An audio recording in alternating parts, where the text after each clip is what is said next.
कहते हैं कानून का पिंड एक बार किसी को लग जाए तो उससे पीछा छुड़ा पाना उसके लिए मुश्किल सा हो जाता है। जी हां, आज हम बात करेंगे बॉलीवुड के दबंग सलमान खान की, जिनके ऊपर लगे दो आरोप राहु केतु की भांति उनका पीछा छोड़ने को कतई तैयार नहीं है। एक मामला राजस्थान के काले हिरण के शिकार का, तो दूसरा मामला साल 2002 के मुंबई में हुए हिट एंड रन मामले का। लेकिन अब एक और मामला सलमान खान को मुश्किल में डाल देगा, यह खुद सलमान खान ने सपने में भी नहीं सोचा था।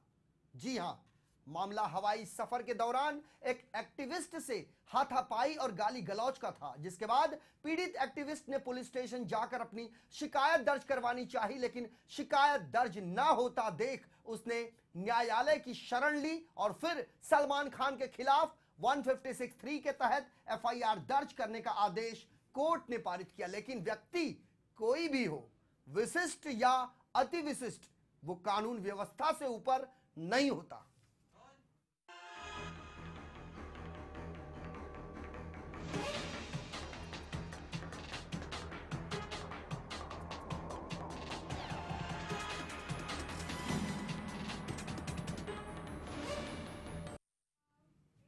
नमस्कार, मैं हूं संजय मिश्रा और आप देख रहे हैं लेमन न्यूज की खास पेशकश मुश्किल में सलमान। जी हां, फिल्म अभिनेता सलमान खान की मुश्किलें कम होने का नाम नहीं ले रही। हिट एंड रन मामले की सुनवाई अभी चालू है। इसी बीच मुंबई की एक मेट्रोपॉलिटन कोर्ट ने सलमान खान के खिलाफ एक एफआईआर दर्ज करने का आदेश मुंबई पुलिस को दिया है। आपको बता दें कि पिछले साल सलमान खान मुंबई दिल्ली की एक फ्लाइट में एक्टिविस्ट के साथ उन्होंने गाली गलौज की थी।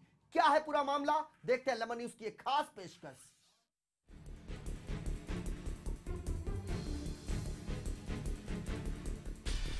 फिल्म अभिनेता सलमान खान का तो विवादों से गहरा नाता सा रहा है।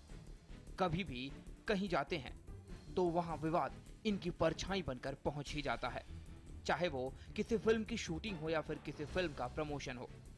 अभी तक कुछ पुराने विवादों से सल्लू भाई बाहर नहीं आ पाए थे कि उनके खिलाफ एक और नया मामला जुड़ने जा रहा है। मुंबई की अंधेरी मेट्रोपॉलिटन मजिस्ट्रेट कोर्ट ने एयरपोर्ट पुलिस को सलमान खान और उनके बॉडीगार्ड के खिलाफ एफआईआर दर्ज करने को कहा है। दरअसल मामला एक सोशल एक्टिविस्ट से धक्का मुक्की और दुर्व्यवहार का है। वैसे ये घटना पिछले साल की है। सोशल एक्टिविस्ट रविंद्र द्विवेदी का कहना है कि अभिनेता सलमान खान और उनके बॉडीगार्ड ने उनसे बदसलूकी की थी। इस सामाजिक कार्यकर्ता का दावा है कि वो अखिल भारतीय भ्रष्टाचार निर्मूलन समिति से जुड़ा है। उसकी शिकायत के मुताबिक 4 नवंबर 2014 को वे अपने साथी कमेटी सदस्यों के साथ जेट एयरवेज की फ्लाइट से दिल्ली जाने के लिए मुंबई से सवार हुए थे। फ्लाइट में सवार होने के बाद सलमान खान ने कथित रूप से अपने अंगरक्षकों को द्विवेदी से बदतमीजी करने और कागजात छीनने को कहा। उन्होंने शिकायत में कहा है कि जहाज में सवार होते ही सलमान खान ने मुझसे बदतमीजी शुरू कर दी। उन्होंने अपने अंगरक्षकों को भी मुझे परेशान करने को कहा और मेरे कागज छीन लिए।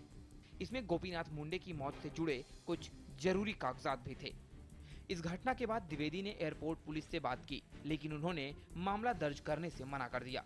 इसके बाद उन्होंने अंधेरी कोर्ट का दरवाजा खटखटाया, जिसके 5 महीने बाद अब कोर्ट ने एयरपोर्ट पुलिस को खान और उनके साथियों के खिलाफ सेक्शन 156(3) के तहत मामला दर्ज करने का आदेश दिया है। हालांकि अभी इस बारे में सलमान खान की तरफ से कोई जवाब मीडिया में जारी नहीं किया गया है। वहीं अभी इससे पहले सलमान पर हिट एंड रन मामले में लगातार सुनवाई चल रही है, जिसमें सरकारी गवाहों के गवाहों ने केस को एक नया मोड़ दे दिया है। हालांकि सरकारी वकील का कहना है कि ये गवाहों ने गवाही सही नहीं की है। पिछली बार इन लोगों ने जो गवाही दी थी वो कुछ और थी और इस बार इन लोगों ने गवाही बदल दी है। वहीं सलमान खान पर दूसरा केस काले हिरण के शिकार का भी अभी चल रहा है। अभिनेता सलमान खान के खिलाफ आर्म्स एक्ट के मामले में जोधपुर अदालत का फैसला लंबित रखा गया है। 15 अक्टूबर 1998 को सलमान खान के खिलाफ जोधपुर के वन विभाग ने आर्म्स एक्ट के तहत मामला दर्ज किया था। सलमान पर आरोप है कि उन्होंने जिस बंदूक से हिरणों का शिकार किया था उसका लाइसेंस खत्म हो चुका था। आज की तारीख में सलमान बॉलीवुड में ऐसे सुपरस्टार हैं जिनके हर घंटे हर तारीख पर निर्माता निर्देशकों का करोड़ों रुपया दांव पर लगा है। सूत्रों की माने तो सलमान के फिल्मों की डेट डायरी साल 2017 तक बुक है। सलमान खान इन दिनों फिल्म बजरंगी भाईजान की शूटिंग में व्यस्त हैं, जो ईद के मौके पर रिलीज होगी। इसके अलावा वह सूरज बड़जात्या की फिल्म प्रेम रत्न धन पायो की शूटिंग भी कर रहे हैं, जो इस साल दिवाली पर रिलीज हो सकती है। हालांकि सलमान खान पर बॉलीवुड के करोड़ों दांव पर हैं, तो वहीं सलमान पर केस की फाइलें भी लगातार बढ़ती जा रही हैं। अब देखना ये होगा कि सलमान खान पर किस केस में क्या फैसला आएगा और कब। Rajkumar Singh, lemon news, Mumbai.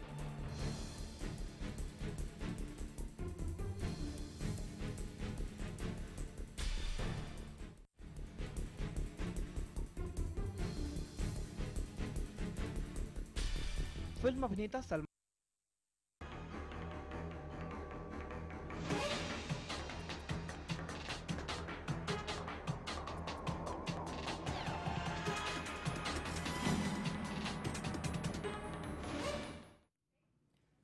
तो अपनी रिपोर्ट में हमारे प्रतिनिधि, हमारे अपने सहयोगी राजकुमार सिंह बता रहे थे कि अब देखना दिलचस्प होगा कि इस राहु केतु के जिस तरीके से इनका पीछा राहु केतु कर रहे हैं, इस जंजाल से क्या सलमान खान मुक्त हो पाएंगे। इसी खास विषय पर चर्चा के लिए आज खुद एंटी करप्शन कमेटी के नेशनल प्रेसिडेंट रविंद्र द्विवेदी हमारे स्टूडियो में मौजूद हैं। हम उनसे चर्चा करेंगे। रविंद्र द्विवेदी साहब, आपका बहुत बहुत स्वागत है। इसके अलावा हमारे अपने सहयोगी कमलेश वैष्णव स्टूडियो में मौजूद है। कमलेश जी, आपका भी स्वागत है। इसके साथ साथ न्यूज रूम से हमारे अपने वरिष्ठ सहयोगी जटाशंकर सिंह हमसे जुड़ेंगे, हम उनकी भी प्रतिक्रिया लेंगे। लेकिन इससे पहले रविंद्र द्विवेदी साहब, आपसे यह जानना चाहते हैं, मामला जो भी आपके साथ हुआ था, थोड़ा सा ये हम जानना चाहते हैं, चूंकि आम जनता की तरह हम भी अनभिज्ञ हैं। कोर्ट का आदेश आने के बाद ये खबर निकलकर सामने आई है, पूरा मामला क्या था?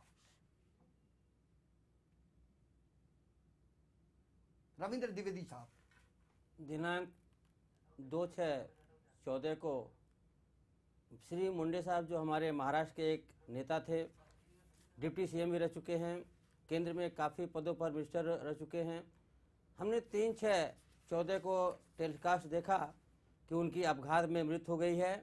तो मुझे विश्वास नहीं हुआ, क्योंकि हमारी एंटी करप्शन कमेटी जो है हमेशा भ्रष्टाचार के खिलाफ, अत्याचार के खिलाफ आवाज़ उठाती रही। तो हमने सेंट्रल के मिनिस्टरों को, प्रधानमंत्री नरेंद्र मोदी जी को, राष्ट्रपति जी को, गृह सचिव को, गृह मंत्री को और राष्ट्रीय मानवाधिकार आयोग के चेयरपर्सन को एक लेटर लिखा कि इसकी सीबीआई जांच किया जाए और इसकी दूध का दूध पानी पानी किया जाए, क्योंकि मुंडे जी अच्छे एक नेता थे। इसकी इंक्वायरी सेटअप हो गई, काफ़ी जांच हमारे ऑफिस तक आई, हमने स्टेटमेंट भी दिया, नहीं इसकी सीबीआई जांच होना चाहिए। इसी के दौरान 3/11/14 को सुबह 8 बजे के आसपास 8 लोग हमारे ऑफिस पर आए और मुझे थ्रेड दिए कि द्विवेदी जी, हमको सलमान भाई ने भेजा है। मैं कहा कौन सलमान भाई? बोले फिल्म नेता अभिनेता सलमान खान जी। मैं कहा क्या मैटर क्या है? तो बोले कि उन्होंने बोला है कि जो गोपीनाथ मुंडे जी का मैटर है इसको क्लोज करो, नहीं तुम्हारी हत्या कर दी जाएगी। तो मैंने कहा इससे सलमान जी का क्या, इसका क्या मीनिंग है, उनका क्या सेंस है, वो क्यों रोक रहे हैं मुझे, क्योंकि हमने ऑलरेडी सब फाइल कर दिया है। उन्होंने बोला नहीं, आपको समझा दिया ना, आपको ये 2 दिन के अंदर क्लोज करने का है। वो ऐसे थ्रेड देकर हमारे ऑफिस से चले गए। हमने लोकल पुलिस स्टेशन को CRPC 154 के तहत इसकी शिकायत दिया, कंसर्न एसपी को दिया और नेक्स्ट डे 4/11/14 को मॉर्निंग को 8 बजे सुबह मैं अपने घर से ड्राइवर और लोगों के साथ में निकला। जैसे मेरी कार जुडिशन एयरपोर्ट जुडिशन के अंदर में आती है, सहारा होटल है, उसके गेट पे मेरी गाड़ी को रोक दिया गया। एक गाड़ी के द्वारा उसको ओवरटेक करके, जिसमें 8 लोग बैठे हुए थे, और गाड़ी से उतरते ही हमारे गाड़ी के दरवाजे को तोड़ना चालू किए, गाड़ी को डैमेज किया, ड्राइवर के साथ मारपीट किया, हम मुझसे मारपीट किया, ग्लास तोड़ दिया। जब ये घटना घटी उसी टाइम काफ़ी लोग आ गए और तुरंत मैं पुलिस स्टेशन जा कर के, जो सीनियर PI नागवेरी साहब जी हैं और उनके और सहयोगी लोग हैं, थाने मलदार ड्यूटी ऑफिसर को हमने कंप्लेंट दिया 154 के तहत। उन्होंने बोला द्विवेदी जी आपकी फ़्लाइट डिले हो जाएगी, आप यहीं रह जाएंगे, आप जाइए, मैं प्रोटेक्शन देता हूं। और उन्होंने मुझे 3 पुलिस दिया। मैं वहां से निकला। जैसे मैं डिपार्चर गेट नंबर 2, जो जेट फ्लाइट का जहां से बोर्डिंग पास मिलता है, वहां पर गया, तो वहां पर उनकी जो डिप्टी मैनेजर संगीता मैडम वहां पर थी। मैं उनसे बातचीत किया कि सर हमला हुआ हमारे साथ में, मैं फ़्लाइट में सफ़र करने जा रहा हूँ और ऐसी समस्या हमारे साथ और घटना घट सकती है। तो उन्होंने प्रोटेक्शन दिया मुझे। मैं बोर्डिंग कार्ड लेकर के फ्लाइट नंबर 9W331 में जैसे पहुंचता हूं तो business class seat number 1A पर सलमान खान बैठे हुए थे, साथ में उनके साथ में एक और कोई आर्टिस्ट बैठी थी, और सीट नंबर 1E पर उनका बॉडीगार्ड बैठा हुआ था। जैसे मैं इंटर किया, सलमान खान ने खड़े होकर के मुझे गंदी गंदी गालियाँ, मैं न्यूज़ के सामने नहीं बोल सकता हूँ, गंदी गंदी गालियाँ दिया, हमारे साथ मारपीट किया। उनके बॉडीगार्ड तुरंत खड़े हो गए और उन्होंने थ्रेट दिया कि जब तुमको हमारे लोगों ने धमकी दिया है, भेजा था, तो तुम क्यों नहीं उसको क्लोज मैटर फाइल किया। द्विवेदी साहब, आपको रोकना चाहेंगे। जिस तरीके से आप बता रहे हैं कि सलमान खान ने साफ तौर पर फ्लाइट में आपसे ये कहा, आपने कहा 9W331, ये फ्लाइट में सलमान खान 1A सीट पर बैठे थे और ठीक बगल में 1E, जिस तरीके से 1E नंबर का जो सीट था उस पर उनके बॉडीगार्ड थे, और सलमान खान ने खुद आपसे ये कहा कि धमकी जब हमने दिया तो आपने माना क्यों नहीं। कितना सही माना जाए इस आरोप के आपको, चूंकि आप बता रहे हैं पहला मामला गोपीनाथ मुंडे का, जो भारतीय जनता पार्टी के कद्दावर नेता कहे जाते थे, सड़क दुर्घटना में उनकी मौत हो गई। जायज है आपका सवाल करना, चूंकि लोकतंत्र है, हर व्यक्ति को अपनी अभिव्यक्ति की आजादी है। आपके भी जहन में आया होगा, जैसे लोगों के जहन में आया था कि अचानक में ये कैसे सड़क हादसा हुआ, क्यों ना कोर्ट की शरण ली जाए और इस मामले की सीबीआई जांच कराई जाए। जायज है, लेकिन इस मामले से सलमान खान का क्या संबंध? सलमान खान भाजपा से जुड़े हुए हैं, नरेंद्र मोदी जो प्रधानमंत्री भारत सरकार हैं उनके दोस्त हैं, काफ़ी बार पतंग उड़ाने गए गुजरात में, सीएम के साथ में क्लोज रहे, साथ में लोनावाला में झाड़ू सफाई के लिए इन्होंने काफ़ी कार्यक्रम किया और इनके साथ अच्छे संबंध है। तो मुझे ऐसा लगता है कि जो इन लोगों ने थ्रेट दिया कि नरेंद्र मोदी जी ने उनको इस तरह का राइट्स दिया है कि आप मारपीट करो, द्विवेदी के साथ में अत्याचार करो, द्विवेदी क्लोज करें, क्योंकि अगर मैटर क्लोज नहीं होगा तो अपोजिशन के लोग मैटर को उठाएंगे और एक काफी विवाद बनेगा। द्विवेदी साहब, आप कहते हैं कि सलमान खान भारतीय जनता पार्टी से जुड़े हैं, लेकिन हमारे पास जो जानकारी है उस हिसाब से ये फिल्म अभिनेता बॉलीवुड दबंग जिसे कहा जाता है बॉलीवुड में, वो किसी राजनीतिक पार्टी के सदस्य नहीं है और ना ही उन्होंने किसी पार्टी की सदस्यता हासिल की है। हमारे पास जो रिकॉर्ड है, एविडेंस है, सलमान खान काफ़ी बार जब नरेंद्र मोदी सीएम थे उनसे मिलने गए, साथ में फोटोग्राफी है, साथ में साथ उन्होंने पतंग उड़ाए, साथ साथ में लोनावाला में जब इन्होंने झाड़ू अभियान चालू किया, मोदी साहब ने अपने एक्टिविस्ट को ले जाकर के झाड़ू अभियान चालू किया और काफ़ी बार मोदी साहब से उन्होंने चर्चा हुई। साथ साथ में अपनी बहन के शादी में बुलाने के लिए सलमान जी ने उनको इनविटेशन भी दिया। मुझे मान लेते हैं आपकी बात की पतंग उड़ाने वाली बात तो पूरे देशवासियों ने देखा था, चूंकि मीडिया में यह खबर चली थी और मकर संक्रांति का पर्व था और गुजरात पहुंचे थे सलमान खान, जहां पर गुजरात के मुख्यमंत्री थे नरेंद्र मोदी साहब, और उस समय उन्होंने पतंग उड़ाई थी सलमान खान के साथ। इस बात को हम मान सकते हैं। लेकिन आपने ये कहा कि होटल सहारा स्टार के पास कुछ लोगों ने आपकी गाड़ी को ओवरटेक किया, पहले वहां आपको रोका, उसके बाद उसकी शिकायत आप पुलिस स्टेशन करने पहुंचे, पुलिस ने आपको प्रोटेक्शन दिया, प्रोटेक्शन देने के बावजूद भी फ्लाइट के भीतर सलमान खान आपसे उलझ गए। कितनी सच्चाई है रविंद्र द्विवेदी साहब आपके इस कथनों में? एक्चुअली क्या है, पुलिस जो प्रोटेक्शन रहता है वह जहाँ पर हमारा बोर्डिंग की जांच की जाती है वहां तक रहता है। पुलिस कोई भी प्लेन के अंदर नहीं जाती है।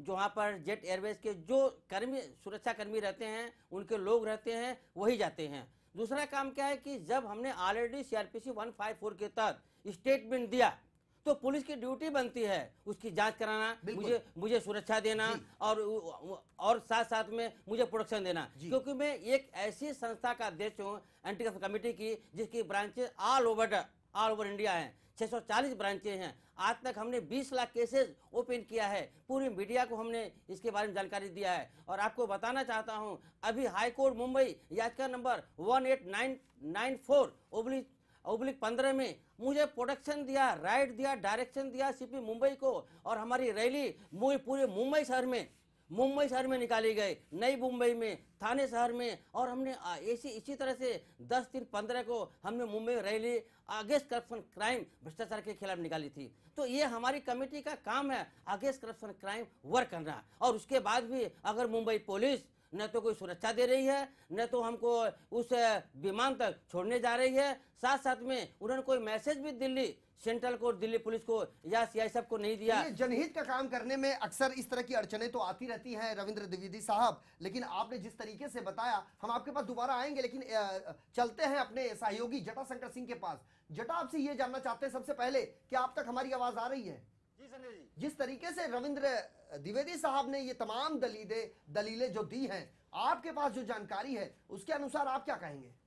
देखिए संजय जी, जो रविंद्र द्विवेदी जी आरोप लगा रहे हैं, काफी गंभीर मामला है। देश के प्रधानमंत्री पर ऐसा आरोप लगा रहे हैं, और जो हाई प्रोफाइल अभिनेता कहे जाते हैं सलमान खान के ऊपर उनका आरोप है कि उन्होंने विमान में उनके साथ गाली गलौज और धक्का मुक्की की। फिलहाल ये मामला अभी इन्वेस्टिगेशन है, कोर्ट में आज जो इन्होंने जारी किया था, याचिका दायर की थी, उसके बाद कोर्ट ने निर्देश दिया है पुलिस को, और पुलिस अब इस मामले की पूरी जांच करेगी। उसके बाद ही खुलासा हो पाएगा कि इन्होंने जो आपको रोकना चाहते हैं। आपने कहा कोर्ट में मामला न्याय प्रविष्ट है। कोर्ट ने 156(3) के तहत आदेश जारी किया है एयरपोर्ट पुलिस को कि वह प्राथमिकी दर्ज करे और इन्वेस्टिगेशन करे, जैसा अमूमन देखने को मिलता है 156(3) के अंदर। कोर्ट सीधे सीधे कंसर्न पुलिस स्टेशन के सीनियर पीआई को यह दिशा निर्देश जारी किया करता है कि lodge FIR, arrest an accused, produce before the court and investigate the matter. लेकिन इस मामले में कोर्ट की तरफ से जो आदेश आया है कि इस मामले की जांच, पहले तो इस मामले में सच्चाई क्या है, यह इन्वेस्टिगेशन का मामला है, इसीलिए हम इस पर कुछ भी नहीं कहेंगे। चूंकि मामला पुलिस के अधीन है, पुलिस इसकी इन्वेस्टिगेशन करेगी और उसके बाद जो पुलिस निष्कर्ष तक पहुंचेगी तब कुछ जाकर हम अपनी दलीलें दे सकते हैं। लेकिन बात करें प्रधानमंत्री की, जिस तरीके से इन्होंने कहा कि गोपीनाथ मुंडे साहब की जब सड़क दुर्घटना के चलते उनका निधन हुआ और उस मामले में इनके जहन में ख्याल आया कि कहीं यह हत्या तो नहीं थी, इसलिए इसकी सीबीआई जांच की इन्होंने कोशिश करी, जिसके बाद इनके साथ इस तरह की चीजों को देखा गया। आखिर क्या माना जाए, कितना इत्तेफाक रखते हैं इनके इस बयान से आप?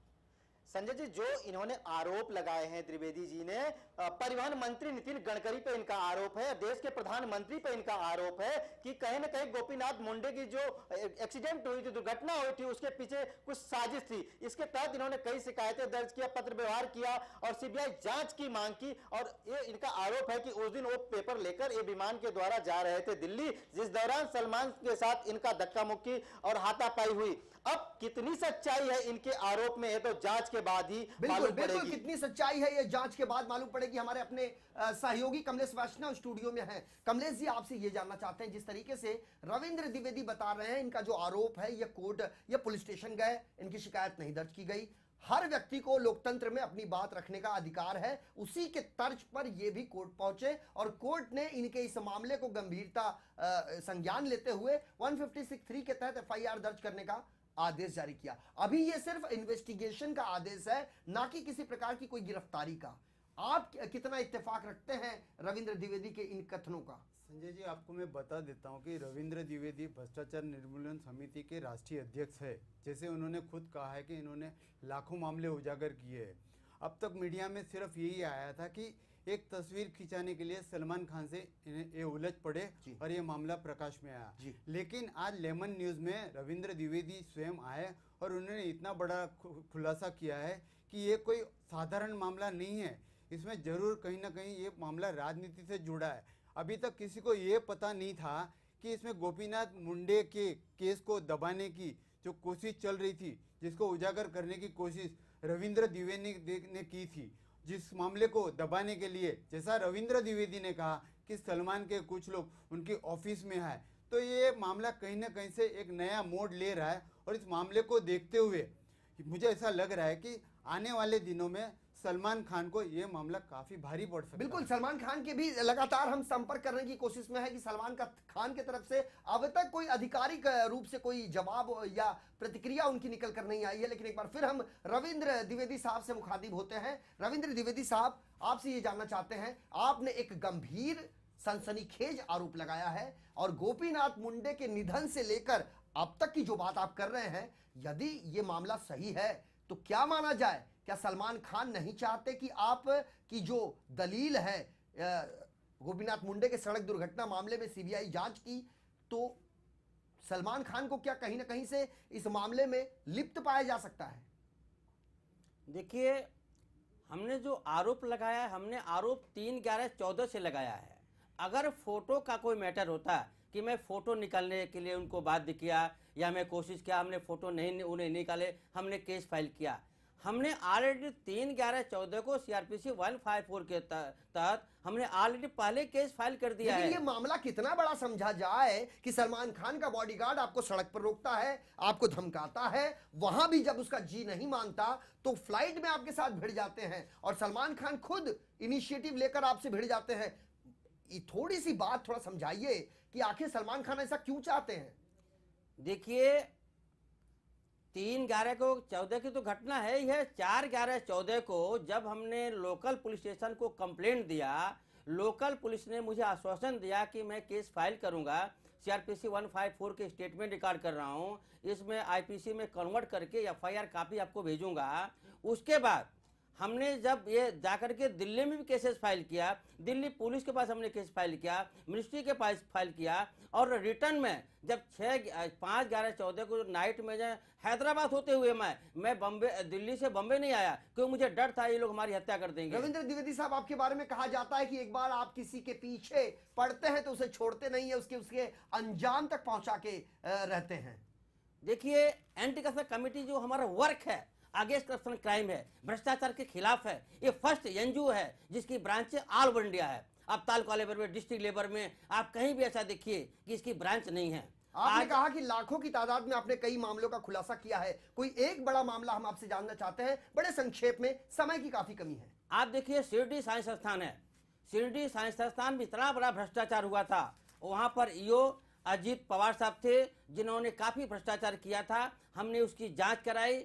सनी सिग्नापुर का जो भ्रष्टाचार था, 35 वर्ष तक वहां पर एक ही अध्यक्ष अपॉइंट किया गया था, काफी भ्रष्टाचार किया था। जो वहां पर आयल चढ़ाते थे, उस आयल को एक पाइपलाइन के द्वारा उस अध्यक्ष के घर पे जाता था। दूसरा पाइपलाइन आम पब्लिक के लिए जो 6 लाख का टेंडर दिया गया था। और कितने लोगों की गिरफ्तारी हो पाई इस मामले में? उसमें गिरफ्तारी तो हुई ही, केस भी दर्ज हुआ। साथ साथ में उससे जो हमारा चेयरमैन था, जैसे उसके बारे घटना के बारे में मालूम किया, उसका अटैक हो गया, वो उसका हृदय रोग से मृत्यु हो गई। साथ साथ में शिरडी साई संस्थान में जो भ्रष्टाचार हमने ओपन किया, बागचौरे साहब उसके बाद में युवा आए, उन्होंने अच्छा काम किया। आज देखिए शिरडी संस्थान में किस तरह से, मैं आपको बताना चाहता हूं, शर्मा एंड कंपनी जो एसोसिएट थी, जो आर्किटेक्ट थी, उसको 6 लाख का टेंडर दिया गया था। कुल मिलाकर आपने कई खुलासे किए हैं। सलमान खान वाले मामले में क्या आपने अभी कुछ समय पहले ये भी आरोप लगाया कि मामले को किसी तरह निपटाने की कोशिश भी की गई? हमारे पास काफी लोग आए, मैसेज किए, फोन भी किए कि 10 करोड़ रुपया लेकर के आप मैटर को क्लोज करो। 23/1/15 को हमने प्रेस क्लब वाराणसी में हमने मीडिया को संबोधित किया, काफी टेलीविजन में प्रसारित किया गया। सलमान खान किस तरह से मुझे प्रेशराइज कर रहे हैं। ये जो 3 करोड़ रुपए देने की बात आपने करी है, ये फोन के माध्यम से या कोई व्यक्ति आपके पास आया था, ये किसके माध्यम से आपको? नहीं, फोन के द्वारा हमारे पास फोन आए थे कि आप इसका मैटर क्लोज करो। सलमान खान के 2 लोग मीरा रोड में रहते हैं। मोबाइल नंबर था या लैंडलाइन? नहीं, लैंडलाइन नंबर था, उसे फोन आए थे। हमने उसकी भी कंप्लेंट फाइल किया। हमने कोई ये पता लगा आपने कि वो लैंडलाइन नंबर किसका था? लैंडलाइन नंबर ये लोकल नंबर था, क्योंकि क्या है, हमारे पास जो आईडी कॉलर नहीं है कि मैं उससे देख सकता हूं कि हमारे पास पुराने एमटीएल के नंबर हैं, मैं उससे चेक नहीं कर सकता हूं। लेकिन मुझे ये कहना है कि बम्बई पुलिस जब 6/11/14 को हमने कंप्लेंट फाइल किया, concern senior PI, concern ACP airport division, concern DCP zone 8, साथ साथ में additional CP Bandra region, CP Mumbai, 5 month तक हो जाने के बाद भी कोई जांच नहीं किया गया। न कोई मुझे सीआरपीसी का नोटिस भेजा गया, न तो मुझे बुलाया गया, न तो गुनाह दर्ज किया गया। रविंद्र द्विवेदी साहब, आपके खिलाफ कितने मामले दर्ज हैं? देखिए हमारे खिलाफ तो 13 गुना दर्ज थे। आज कोई केस नहीं है, क्योंकि हमारे खिलाफ तो मकोका भी लगाया गया था। सतपाल सिंह इसमें इन्होंने मकोका के तहत विलास और देशमुख जी, चकर भुजबल जी, काफी अर्चना त्यागी इसमें एसपी थी, मिल करके लगाई थी, लेकिन मकोका सक्सेस नहीं हुआ। इनके ऊपर इतनी कालिक पोती गई। आज देखिए पिटीशन नंबर 1810/08 हाईकोर्ट मुंबई में चल रहा है। आप बताइए, मकोका के तहत मुझे एक्यूज बनाया गया, 6 महीने मुझे डिटेन किया गया। अब उसमें से बरी हो गए आप? बरी हो गया नहीं, बरी तो हो गया, ये मकोका चार्जेबल नहीं हुआ। बिल्कुल बिल्कुल। एडीजी लॉ एंड ऑर्डर, हम एडमिन जो संजीव दयाल जी डीजी हैं, उन्होंने सेक्शन नहीं किया। उन्होंने बोला नहीं, द्विवेदी के खिलाफ जो मकोका पर लगाया गया है ये फॉल्स है, सैंक्शन नहीं किया। पूरे महाराष्ट्र गवर्नमेंट के मुंह पर पानी फिर गया कि दुख की बात है। और 17 लोग इसमें एक्यूज बनाए गए हैं। बताना चाहता हूं आपको, हाईकोर्ट मुंबई में याचिका नंबर 181008 आज भी चल रही है, आज भी चल रही है। और मुझे आशा है कि इसमें काफी लोग के खिलाफ गिरफ्तारी का वारंट निकलेंगे। सलमान खान यदि आपसे माफी मांग लेंगे तो क्या आप उनको माफ कर देंगे? सीआरपीसी प्रोविजन में कॉग्निजेबल ऑफेंसेस जो रहते हैं, कंपाउंडेबल, नॉन कंपाउंडेबल, ये मुझे राइट नहीं है कि मैं उन्हें माफ करना, क्योंकि जो क्राइम करता है उसको सजा मिलना चाहिए। कुल मिलाकर आप उन्हें सजा दिलाने में ज्यादा दिलचस्प रख रहे हैं। चलिए ठीक है, आपकी जो लड़ाई है इस लड़ाई को आप जारी रखिए, क्या कुछ निकल कर आएगा ये देखने वाली बात होगी। बहरहाल हमारे इस स्टूडियो में आने के लिए रविंद्र द्विवेदी साहब आपका बहुत बहुत धन्यवाद। इसके साथ साथ कमलेश वैष्णव आपका भी बहुत बहुत धन्यवाद। जटाशंकर सिंह न्यूज रूम से हमसे जुड़े, आपने जो अपनी बातें रखी उसके लिए आपका भी बहुत बहुत धन्यवाद। तो जिस तरीके से ये पूरा मामला, सलमान खान जो बॉलीवुड के दबंग कहे जाते हैं, कई बार सलमान खान पर आरोप लगे लोगों से धक्का मुक्की करने का, गाली गलौज करने का। उनके बॉडीगार्ड, जिनका हम नाम तो नहीं बताएंगे, लेकिन उनके ऊपर भी आरोप लगे हैं कि सलमान खान के एक इशारे पर वो कुछ भी कर गुजरने के लिए तैयार रहते हैं। बहरहाल हिट एंड रन मामला, राजस्थान के काले हिरण का मामला, और अब रविंद्र द्विवेदी द्वारा 156(3) के तहत लिए गए आदेश के बाद सलमान खान के खिलाफ मुंबई के एयरपोर्ट पुलिस स्टेशन में एफआईआर दर्ज होगी, इन्वेस्टिगेशन होगा। क्या कुछ निकल कर आएगा सलमान खान के खिलाफ या उनके पक्ष में, यह देखना दिलचस्प होगा। हमारे इस खास पेशकश मुश्किल में सलमान में अभी के लिए इतना ही। बाकी की खबरों के लिए बने रहिए लमन न्यूज के साथ। मुझे दीजिए इजाजत, नमस्कार।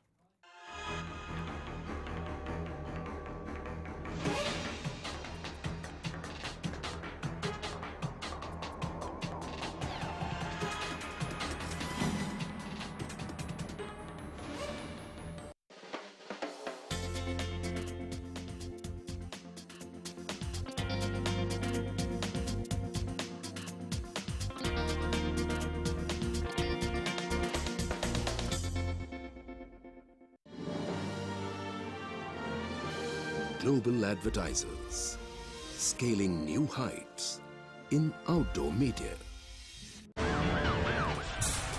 कौन है जो युवाओं के खून में भर रहा है जहर?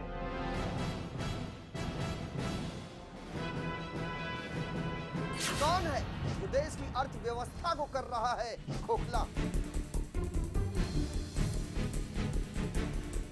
कौन है जो रच रहा है भारत के खिलाफ आतंकवाद की साजिश? अब होगा हर अपराधी बेनकाब।